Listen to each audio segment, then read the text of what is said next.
नमस्कार, मी मिसेस रेणू येळगावकर. माझं जे एस-एस-सी आहे ते ऑक्झिलियम कॉन्व्हेंट हायस्कूल लोणावळामध्ये झालं. त्याच्यानंतर माझा पॉलिटेक्निक डिप्लोमा जो आहे तो कम्प्युटर आय-टी सॉफ्टवेअरमध्ये डी-वाय पाटील मधून पिंपरीमधून झालं. त्याच्यानंतर माझं ग्रॅज्युएशन झालं ते पुणे युनिव्हर्सिटीमध्ये झालं आणि हे सगळं शिक्षण घेत असताना मी काही एनजीओ साठी काम करत होते. तिथून मला स्कॉलरशिप मिळाली आणि मग मी एमबीए एचआर करायला university of central England Birmingham इथे युके मध्ये शिक्षण घेतलं. तिथे काही वर्ष जॉब केल्यानंतर मी आपल्या भारतात आपल्या देशात परत आले. माझ्यासाठी काहीतरी करण्याची किंवा थोडस बदल घडवण्याची इच्छा मला वाटतं लहानपणापासूनच होते. कारण की मी स्वतः शिक्षण घेत असताना मी ट्युशन क्लासेस घ्यायचे आणि त्यात मला लक्षात आलं की काही जी मुलं छोट्या छोट्या दुकानात काम करतात, मेडिकलमध्ये काम करतात, चपलांच्या दुकानात काम करतात, तर त्या मुलांना जर असं काही क्लासेस हे करायचं असेल तर मी माझं एक बॅच म्हणजे दिवसभर भरपूर बॅचेस घ्यायचे मी आणि त्याच्यामध्ये रात्रीचं मी एक एक्स्ट्रा बॅच ठेवलं होतं ज्याच्यामध्ये मी फ्री ट्युशन क्लासेस त्यांना द्यायचे.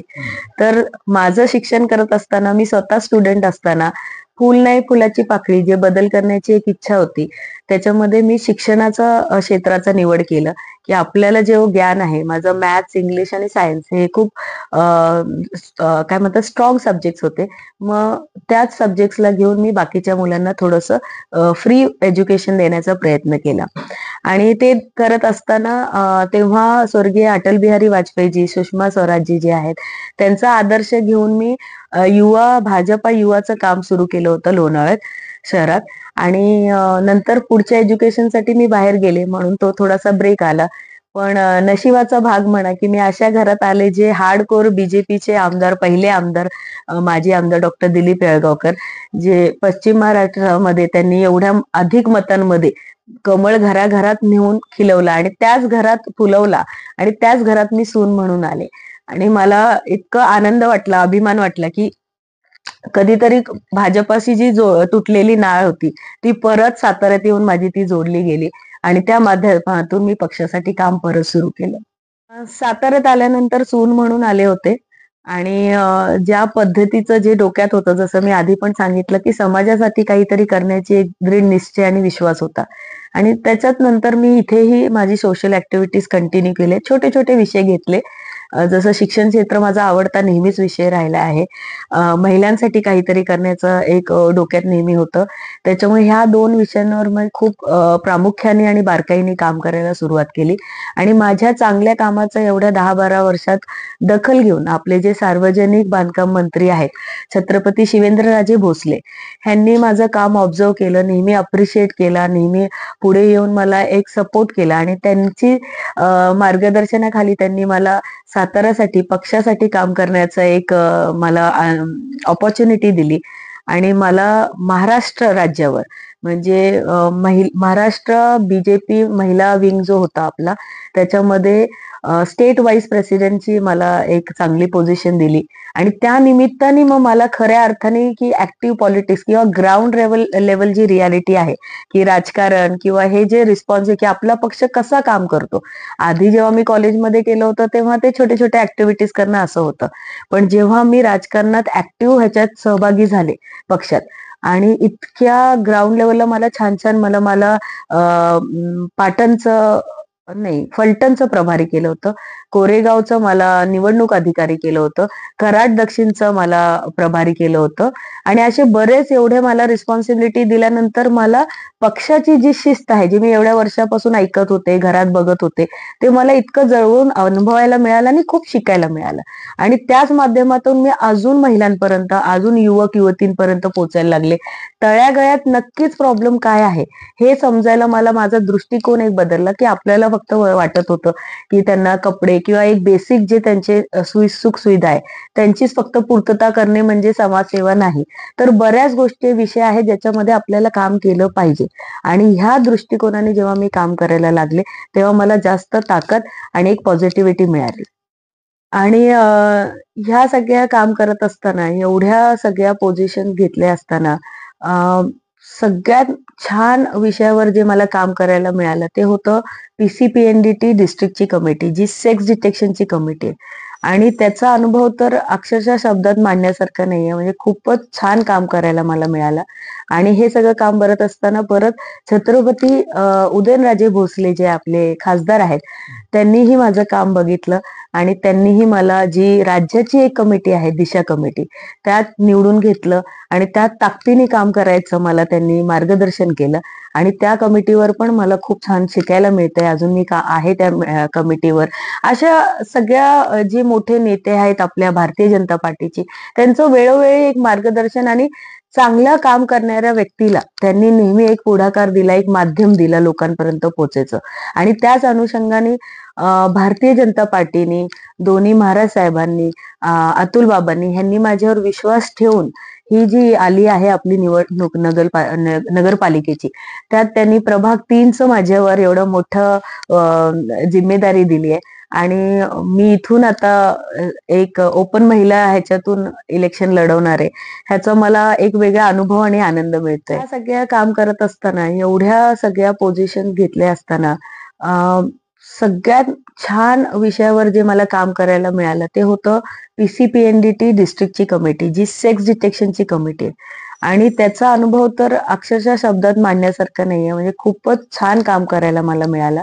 आणि हे सगळं काम करत असताना परत छत्रपती उदयनराजे भोसले जे आपले खासदार आहेत, त्यांनीही माझं काम बघितलं आणि त्यांनीही मला जी राज्याची एक कमिटी आहे, दिशा कमिटी, त्यात निवडून घेतलं आणि त्यात ताकदीने काम करायचं मला त्यांनी मार्गदर्शन केलं आणि त्या कमिटीवर पण मला खूप छान शिकायला मिळतंय. अजून मी आहे त्या कमिटीवर.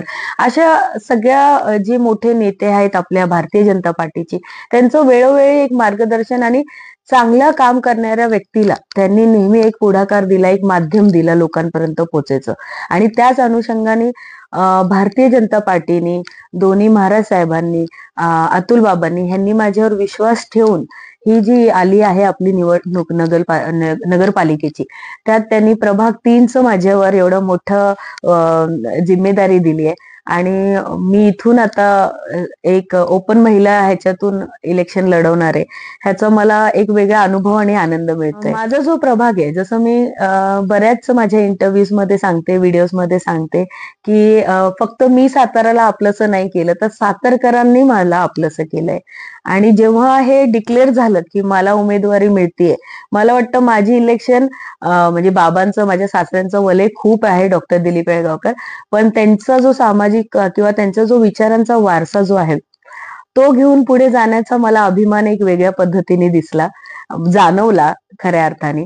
आणि ह्या उमेदवारीनंतर मला असं वाटलं की सगळ्या सातारकरांनी माझी इलेक्शन त्यांच्या हातात घेतली. जर तुम्ही माझं बघितलं तर माझे वॉर्डचे तर ठीक आहे, माझे जे टीम मेंबर असतील, समर्थक असतील, माझे आसपासची जी जोडलेली नाती आणि माणसं आहेत, प्रत्येकाने ही इलेक्शन एवढ्या जोरशोराने त्यांनी हातात घेतली की माझा प्रचार माझं तिकीट डिक्लेअर होण्याच्या आधी सुरू झाला होता, पण खऱ्या अर्थाने लोकांपर्यंत त्यांनी मला घराघरात आणि मनामनात पोहोचवलं. आता हा जो माझा प्रभाग आहे, तसं तुम्ही बघायला गेलं तर पहिल्यापासून नगरपालिकाचा एक फिक्स एरिया होता. पण प्रभाग 3चं विशेष हे आहे की नगरपालिका हद्दवाढमध्ये हा जो गोरखपूर पीरवाडी आहे, हा ऍड झालेला. आधी तो ग्राम पंचायत मध्ये तो एरिया होता, आता तो ऍड झालाय. आणि ह्याच्यात खरं तर एक फिल्मी स्टोरी सारखं झालेलं आहे, कारण की 3 विभागणी झालेल्या आहेत. एक सदर बाजार एरिया, ज्याचं म्हटलं जातं की त्याचं राजकारण शिकलं तर सगळ्या महाराष्ट्राचं तुम्ही राजकारण शिकू शकता. त्याच्यानंतर हा पीरवाडी भाग जो आहे, ह्याच्यामध्ये सगळा वेल एज्युकेटेड किंवा असा जो बिझनेस करणारा वगैरे क्राऊड आहे तो आहे. आणि ह्याला 2 एरियाला जोडणारा मध्य भाग म्हणजे सैनिक स्कूलचा भाग. आणि तो परत जसं सांगितलं की शिस्तीचा भाग, तो डिसिप्लिनचा भाग. सो अशा 3 एरियाला मिळून माझा प्रभाग एक तयार झालेला आहे. आणि प्रभाग मधून पुरुष कॅटेगरी मधून चेतन जाधव सोळंकी जे आहेत ते उभे राहत आहेत सदर बाजार मधून. आणि माझ्या प्रभागामधून त्यांना जे काही त्यांनी विश्वास ठेवलाय की महिला नेतृत्व करायला पाहिजे, किंवा ओपन महिलामधून मला जी संधी मिळाली ती पीरवाडी मधून. तर माझ्या प्रभागात जे 3 एरिया जसं मी सांगितलं डिवाइड झालेले आहे, तर पीरवाडी मधून जवळपास 1600-1800 मतं आहेत. सदर बाजारामध्ये 2,500 वगैरे मतं आहेत. मधल्या भागांमध्ये 500-800 असे मत, असं टोटल मिळून जवळपास 5,500चा माझा वॉर्ड होतो. आणि वेगवेगळ्या मला वाटतं जाती धर्माचे लोक सगळ्याच प्रभागात असते. तर ह्याचं सगळ्यात छान हे आहे की सगळ्या जाती धर्माचे लोक एकत्र येऊन वेगवेगळ्या त्यांचा जो पर्सेंटेज ऑफ मतदान आहे तो स्ट्रॉंग आहे. तिथे मत मांडतात लोक. आतापर्यंतचा रेकॉर्ड आहे की 60% पर्यंतचा इथे मतदान होतं वोटिंग. पण माझी जो प्रयत्न चालू आहे फक्त जिंकण्यासाठी नाही चाललाय, तर मी नेहमी हे म्हणत असते की लोकांनी बाहेर पडून त्यांचं मत मांडलं पाहिजे, ज्याच्यानी कळेल तरी की जे काय तुम्हाला सरकार हवे त्याचं त्यांना तुमचं समर्थन आहे किंवा काय. तर आम्ही प्रचार तर करतोच आहे, पण आम्ही लोकांना हीच विनंती करतोय की तुम्ही मॅक्सिमम पर्सेंटेज वाढण्याचा प्रयत्न करा, की आतापर्यंतचा रेकॉर्ड आपल्याला ब्रेक करायचं, जे 60% अडकले. ऍटलिस्ट जरी ते 65 ते 70, माझी तर इच्छा आहे आमच्या सगळ्यांची की 100% मतदान झालं पाहिजे.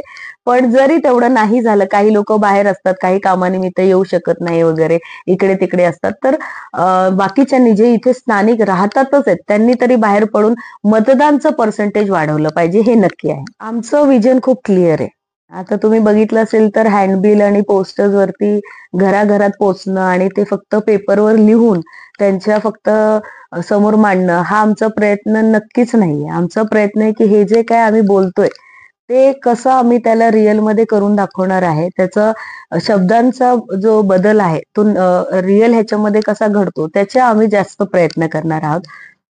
मी थोडंसं विजन वेगळ्या पद्धतीने मांडलेलं आहे. मी वचननामामध्ये पण लिहिते बरेच पॉईंट, कारण की ह्या एरियामध्ये फिरत असताना खूप सारं, जसं मी सांगितलं की नवीन एरिया ऍड झाल्यामुळे इथे खूप सारं काम करायला वाव आहे.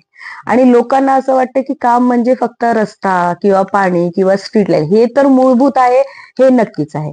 पण ह्याच्या व्यतिरिक्त घराघरात ऍटलिस्ट मी असं नाही म्हणत की व्यापार, उद्योग, धंदा किंवा नोकरी, पण हाताला एक रोजगार असेल, हाताला एक काम असेल, हा पहिला माझा मोठो आहे की प्रत्येक घरात एक मुलगी, एक मुलगा जो कोणी शिक्षित आहे किंवा अगदी बचत गटच्या कुठल्या महिला असतील, तर आपल्याला जसं मी सांगितलं की केंद्रात आपली सरकार आहे, राज्यात आपली सरकार आहे.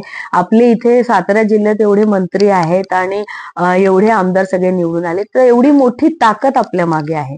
आणि सरकारने महिलांसाठी तर मला वाटतं सगळ्या महिला एवढ्या खुश आहेत. फक्त लाडकी बहीण हा योजना फक्त खूप हायलाइट झाली आहे, पण त्याच्या व्यतिरिक्त एवढ्या योजना आपण मुलींना, मुलांना, महिलांना सगळ्यांनाच देतोय. तर ह्या योजनांचा, वरतून आलेल्या योजनांना घराघरात कसं पोहोचवता येईल, हाही खूप मोठा फॅक्टर माझा पुढच्या 5 वर्षात असणार आहे. आता हे सगळं करत असताना काय होतं, प्रत्येक वेळा जो फोकस आहे तो फक्त महिलांवरती आणि युवक युवतींवरतीच राहतोय. पण कुठेतरी आपले जे ज्येष्ठ आहेत, नाना नानी, दादा दादी, आई बाबा जे आहेत, ते दुर्लक्षित होतात, की कारण त्यांचा जो एवढ्या वर्षांचा अनुभव आहे, मग तो काय करायचा. मग माझा फोकस तो सगळ्यात महत्वाचा आहे की त्यांना एक ऍडवायझरी कमिटी जशी सगळीकडे असते, सगळ्या वेगवेगळ्या टीम्स मध्ये तुम्ही बघितलं असेल, जे क्लब्स असतात त्यांच्या मागे एक ऍडवायझरी टीम असते. तर ह्या सगळ्या लोकांची एक प्रत्येक एरियामध्ये टीम बनवणे, त्यांचं मार्गदर्शन घेणे, त्यांचे अनुभव घेणे आणि त्याच्यातून काय आपल्याला चांगलं अजून करता आहे, हा जो समतोल आहे की ज्येष्ठ नागरिकांचा आणि ह्या एज ग्रुपचा जो मध्ये एक गॅप आहे, तो आपल्याला कसा मिटवता येईल, तो कसा कमी करता येईल, ह्याचा पण माझ्याकडे मी प्रयत्न करणार आहे. कारण की त्यांचे जे आता जर तुम्ही बघितलं की आधी जे आजी माजी जे काय नगरसेवक होऊन गेलेले आहेत, त्यांना आता मला वाटतं ते निवडून आले नसतील किंवा त्यांना तिकीट मिळालं नसतील, पण मी प्रामुख्याने ह्यांना सगळ्यांना भेटणार आहे, त्यांनाही इन्क्लूड करून घेणार आहे, त्यांचीही मतं मी घेणार आहे की माझ्या प्रभागात मी सगळ्यात बेस्ट काम काय करू शकते, माझा अनुभव कुठे कमी पडत असेल, माझा अभ्यास कुठे कमी पडत असेल, तर नक्कीच ह्यांच्या सगळ्यांच्या दर्शनाने मी एक चांगला वॉर्ड किंवा एक चांगला सातारा, मी फक्त वॉर्ड पुरता काम नाही, सातारा जिल्ह्यात पण आपण चांगलं काही मोठं काम आणू शकतो किंवा चांगल्या काही प्रोजेक्ट आणू शकतो किंवा चांगलं काही विषयांवर काम करू शकतो, तर नक्कीच ह्या सगळ्या लोकांचं, ज्येष्ठ लोकांचं मार्गदर्शन घेतलं जाईल आणि त्यांचे जे सजेशन्स आहेत त्याच्यावर नक्कीच मी विचार करून काम करणार. आता नुकताच पेपरमध्ये तुम्ही वाचलं असेल की IT पार्कचं जे प्रोजेक्ट आहे ते आपल्या छत्रपती शिवेंद्रराजेमुळे साताऱ्यात आलेलं आहे.